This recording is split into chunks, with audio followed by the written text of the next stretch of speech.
At the station, the Millionaire Cowboy said, "Please come with me, my twins need a mother." The small countryside train station was quiet that evening. A soft wind moved through the empty platform, carrying dust and the faint smell of dry grass. Only a few people stood around, waiting for trains that were always late.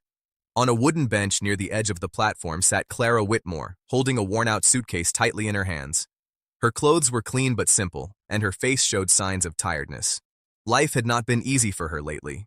Just a week ago, Clara had lost her job in the town bakery. The owner had to close the shop, and Clara had nowhere else to go. With no family nearby and very little money left, she had bought a cheap ticket, hoping to find work in another town. But now, as she sat there, she was not even sure if she was making the right choice. She looked down at her suitcase and sighed softly. "Where am I even going?" she whispered to herself. Not far from her, a tall man stood near the station entrance. He wore a long coat and boots covered with a bit of dust, like he had come from a long journey. His posture was straight, and there was something strong and confident about him. Yet, his face looked serious and tired. This man was Ethan Cole, a well-known ranch owner. People in nearby towns spoke about his large land, his success, and his wealth. But they also spoke about how quiet and distant he had become over the years. Standing beside him were two small children, a boy and a girl, both about 5 years old. They looked exactly alike, with bright eyes and soft brown hair. The twins, Luke and Lily, were restless. "Papa, I'm bored," Lily said, pulling lightly on Ethan's coat. "Me too," Luke added, kicking a small stone across the platform. Ethan looked down at them and tried to smile, but it didn't fully reach his eyes. "The train will be here soon," he said gently. "Just wait a little longer." But the children were not satisfied. Lily's eyes began to fill with tears, and Luke crossed his arms, clearly upset. Clara noticed them from her bench. At first, she tried to ignore it, but when Lily let out a small cry, Clara couldn't help herself. She stood up slowly and walked toward them. "Excuse me," Clara said softly. Ethan turned, surprised that someone had approached him. His eyes met Clara's, and for a moment, he simply looked at her, as if trying to understand who she was. Clara gave a small, polite smile and then bent down to the children's level. "Hey there," she said kindly. "Waiting for the train can feel very long, right?" Lily nodded quickly, wiping her eyes. "Yes," she said. "It's too slow." Clara smiled a little. "I know a way to make time go faster," she said. "Do you want to hear a quick story?" Luke looked interested. "A story?" Clara nodded. "A short one, about a brave little horse." The twins exchanged a look and then nodded together. Clara sat on the edge of the bench nearby and began telling a simple story. Her voice was calm and warm. Slowly, the children's attention shifted. Their frowns disappeared, and soon they were listening quietly, even smiling. Ethan watched the scene in silence. There was something natural about the way Clara spoke to them. She wasn't trying too hard. She wasn't nervous. She was simply kind. And the children responded to it. When the story ended, Lily clapped her hands. "That was nice," she said. "Tell another one," Luke added. Clara laughed softly. "Maybe later. The train might come soon." The children didn't complain this time. They seemed calmer, happier. Ethan stepped forward. "Thank you," he said, his voice low but sincere. "That helped more than you know." Clara stood up, a little shy now. "It's nothing," she replied. "They're sweet kids." Ethan looked at her carefully again. Up close, he could see the tiredness in her eyes, but also something else. Strength, warmth, something his children clearly needed. He hesitated for a moment, as if thinking deeply. Then, without warning, he spoke words that surprised even himself. "Please come with me." Clara blinked in confusion. "I'm sorry?" Ethan took a breath. "My twins. They need a mother." The words hung in the air, heavy and unexpected. Clara stared at him, unable to speak for a moment. She had just met this man. She didn't even know his full story. And yet, there was no joke in his face. No arrogance, only honesty, and quiet desperation. I don't understand," Clara said slowly. "I'm not asking for anything strange," Ethan said quickly. "Just help. They need someone. Someone kind. Someone patient." Clara's heart began to beat faster. This was not what she expected when she came to the station. She looked at the twins, who were now smiling at her like they had already accepted her. Then she looked back at Ethan, a complete stranger, with a life she knew nothing about. But also, an opportunity she had never imagined. The sound of a distant train echoed through the station. Clara tightened her grip on her suitcase. For the first time in days, she felt something new. Not fear, but a difficult choice. And she didn't yet know what she would decide. The train came and left, but Clara did not get on it. Instead, she stood beside Ethan and his twins, her suitcase still in her hand and her thoughts full of confusion. She had never made such a sudden decision before, but something inside her told her to stay. "Are you sure?" Clara asked quietly as they walked toward Ethan's car. Ethan nodded. "Yes, I would not ask if it was not important." Clara looked at the twins. Lily was holding her hand now, as if it was the most natural thing in the world. Luke walked beside Ethan, but he kept glancing back at Clara with a small smile. Clara took a deep breath. "All right," she said softly. "I will come. For now." Ethan gave a small nod, not showing much emotion, but there was a sense of relief in his eyes. They drove for a long time. The town slowly disappeared, replaced by wide open land. The sky looked bigger out there, and the air felt fresh and quiet. Finally, they reached the ranch. Clara stared in surprise. The place was large, with a big house in the center and land stretching far in every direction. Horses could be seen in the distance, and a few workers moved around quietly. "It's beautiful," Clara said. Ethan stepped out of the car. "It's home," he replied simply. As they entered the house, Clara noticed something strange. Everything was clean and well kept, but it felt empty. There were no signs of warmth, no laughter, no decorations, no life. It was just quiet. "This will be your room," Ethan said, opening a door for her. The room was comfortable, with a soft bed and a window that looked out over the land. "Thank you," Clara said, placing her suitcase down. Before she could say more, Lily ran in and hugged her. "Are you staying with us?" she asked with bright eyes. Clara hesitated for a moment, then smiled gently. "For a little while," she said. That seemed enough for Lily, who smiled happily. That night, Clara joined them for dinner. The table was large, but only the three of them sat at one end. The twins talked a little, but Ethan mostly stayed quiet. Clara noticed how the children tried to get his attention, but he often gave short answers. After dinner, Clara helped the twins get ready for bed. She told them another story, and this time, they fell asleep with smiles on their faces. When she stepped out of their room, she found Ethan standing in the hallway. "They like you," he said. Clara nodded. "They're easy to like." There was a moment of silence. "Can we talk?" Ethan asked. Clara agreed, and they moved to the sitting room. Ethan stood near the window, looking outside as he spoke. "I should explain things better," he said. "This is not a normal situation." Clara sat quietly, listening. "My wife passed away 3 years ago," Ethan continued. His voice was calm, but there was a quiet sadness in it. "Since then, I have tried to take care of everything, the ranch, the children, all of it." He paused. "But I am not enough," he admitted. "They need someone who can give them time, care, things I struggle to give." Clara felt her heart soften. "I'm not asking you to replace anyone," Ethan added quickly. "Just help, be here for them, bring some warmth into this house." Clara looked down at her hands. "And how long?" she asked. Ethan turned to face her. "As long as you are willing. You will be paid well. You will have everything you need." Clara shook her head slightly. "This is not about money." Ethan didn't respond, but he seemed to understand. The next few days passed quietly. Clara slowly became part of the daily life at the ranch. She helped the twins in the morning, played with them in the afternoon, and told them stories at night. The house began to change. Small things made a difference. Flowers on the table, laughter in the halls, light in the children's eyes. Even the workers noticed. "The place feels different," one of them said one morning. Clara smiled, but deep inside, she was still unsure. Where did she truly belong? One afternoon, while the twins were playing outside, Clara sat on the porch, watching them. Ethan joined her, standing beside the railing. "They haven't laughed like this in a long time," he said. Clara nodded. "They just needed someone to listen to them." Ethan looked at her for a moment. "And you?" he asked. "What do you need?" Clara was surprised by the question. I don't know," she admitted. And it was true. For the first time in a long while, she wasn't just trying to survive. She was beginning to feel something else, a sense of belonging.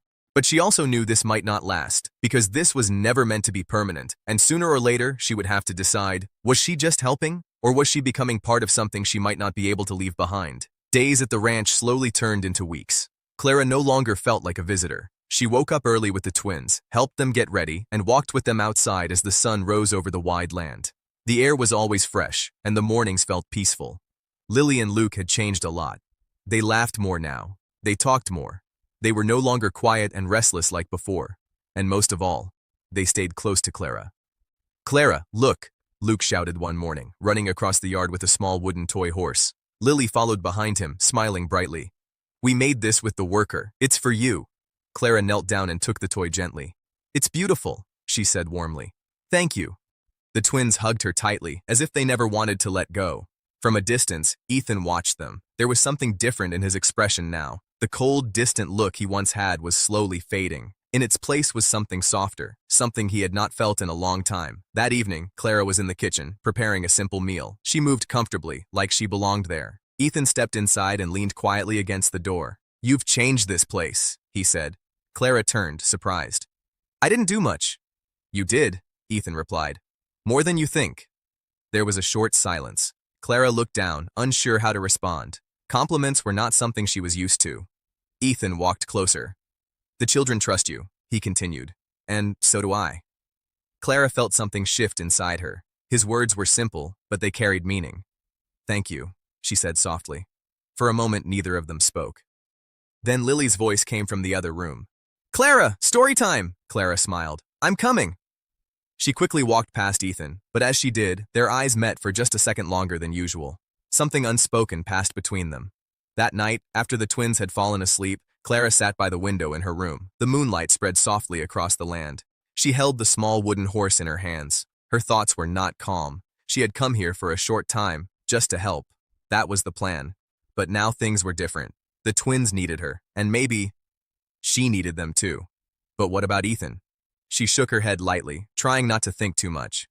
The next day, something unexpected happened. Clara was walking down the hallway when she heard voices coming from Ethan's office. The door was slightly open. She did not mean to listen, but her name caught her attention. "She's doing well," a man's voice said. It sounded like one of the ranch workers. "Yes," Ethan replied.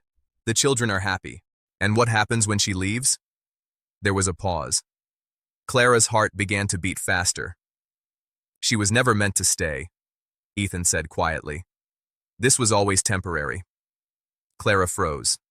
Temporary. The word echoed in her mind. Of course, she already knew that. Ethan had told her from the beginning, but hearing it like this, so clear, so certain, felt different. It hurt more than she expected. She stepped away from the door slowly and walked back to her room.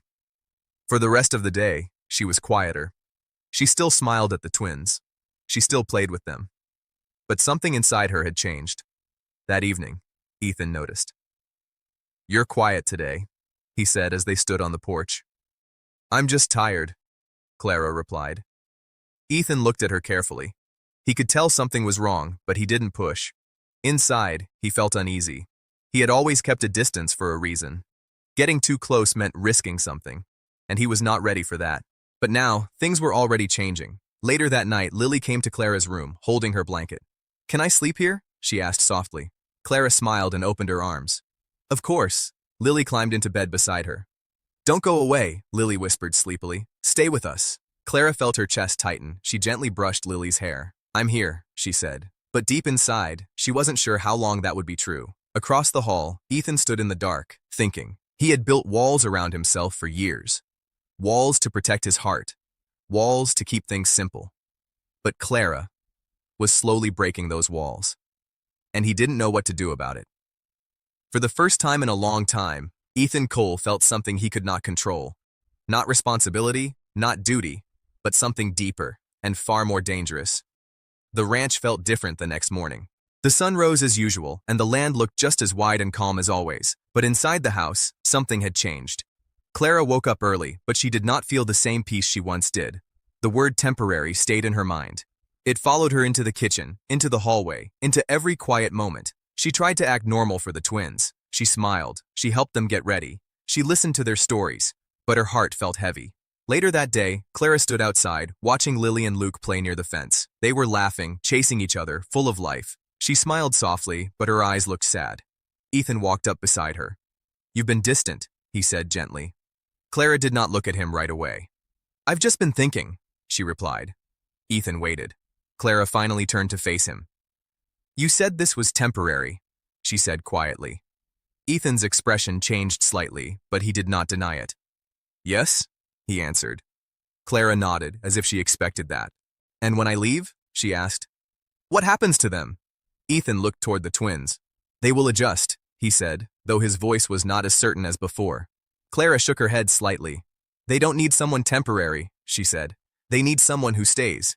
Ethan had no answer for a moment, because deep inside, he knew she was right. That evening, Clara packed her suitcase. Her movements were slow, careful. She folded her clothes neatly, placed the small wooden horse inside, and closed the bag. She sat on the edge of the bed, looking around the room. It had started to feel like home, but maybe it was never meant to be. A soft knock came at the door. Come in, Clara said. The door opened, and Luke and Lily walked in together. Why is your bag packed? Luke asked, confused. Clara forced a small smile. I might have to go soon, she said gently. Lily's eyes filled with tears almost instantly. No, she said, shaking her head. You can't go. Luke stepped closer. You promised you'd stay. Clara's heart ached. She knelt down and hugged them both tightly. I didn't promise forever, she whispered, but I will always care about you. The twins held on to her, not wanting to let go. From the hallway, Ethan watched the scene. His chest felt tight. For days, he had tried to ignore what was happening. He told himself it was easier this way, no attachment, no risk. But now, seeing Clara about to leave, seeing the children hurting, he realized something important. He was about to lose more than just help. He was about to lose something real. Ethan took a step forward. Clara, he said. She slowly stood up and faced him. For a moment, neither of them spoke. Then Ethan finally said the words he had been holding back. Don't go. Clara looked at him, surprised. You said this was temporary, she replied softly. Ethan shook his head. I was wrong, he said. Those words were not easy for him. I thought I could keep things simple, he continued. Just for the children, no feelings, no change. He paused, then looked directly into her eyes. But things changed anyway. Clara listened, her heart beating faster. Ethan took another step closer. They don't just need someone, he said. They need you. His voice grew softer. And I need you too. The words were simple, but they carried deep meaning. Clara felt tears rise in her eyes. You're asking me to stay? She asked. Ethan nodded. Not as a stranger, he said. Not as something temporary. He hesitated, then added, but as part of this family, if you choose to. The room fell silent. Clara looked at the twins, who were watching with hopeful eyes. Then she looked back at Ethan. This was no longer just about helping. This was about choosing a life. A real one. Clara took a deep breath. I was afraid, she admitted. Afraid of becoming part of something, and then losing it. Ethan nodded slowly. So was I. For the first time, they understood each other completely. Clara smiled through her tears. I don't want to leave, she said. The twins cheered and ran to hug her again. Ethan let out a quiet breath, as if a weight had finally lifted from him. The walls he had built for years were finally gone, and in their place, something new had begun. That night, the house felt warmer than ever before. Laughter filled the rooms. The silence was gone, and for the first time in a long time, the ranch was not just a place to live, it was a home. Not perfect, not planned, but real. And sometimes, the most unexpected choices lead to the happiest beginnings.